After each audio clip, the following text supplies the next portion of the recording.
Comprendre quelqu'un, ce n'est aucunement le mimer.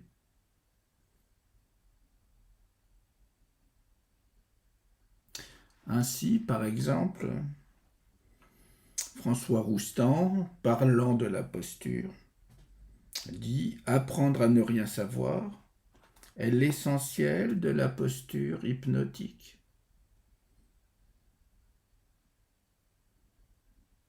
Évidemment, c'est vrai, et ça ne l'est pas du tout.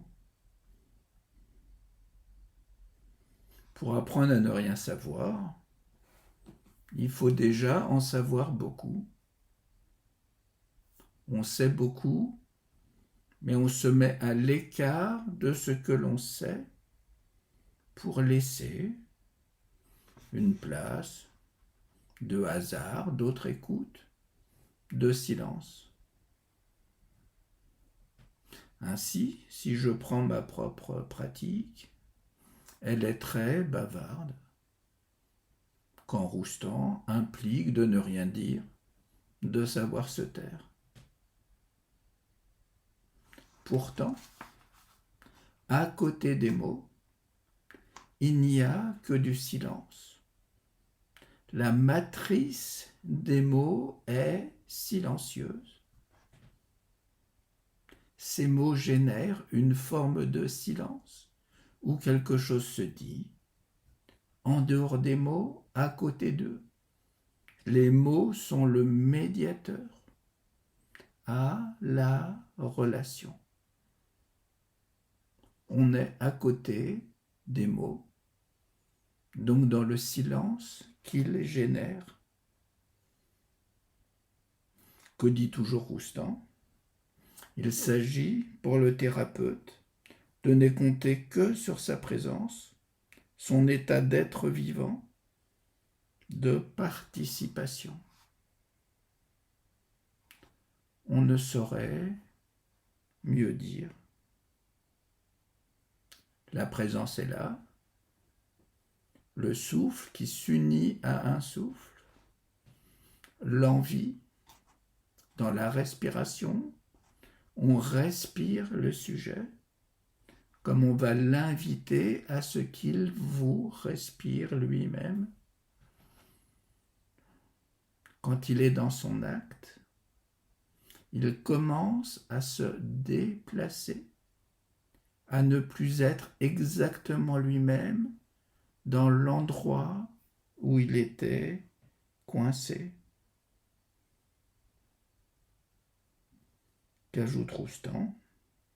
Pour cela, exercez-vous à être une pierre, un rocher, une fleur.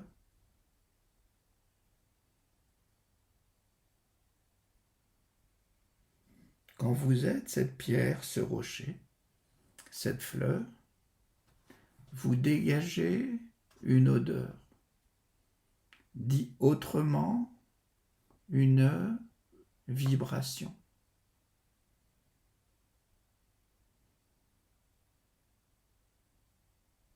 Ce qui va se jouer est dans cette vibration. Roustan toujours dit que cette posture demande l'apprentissage du devinage, sans parole, de la tranquillité, de l'indifférence au changement.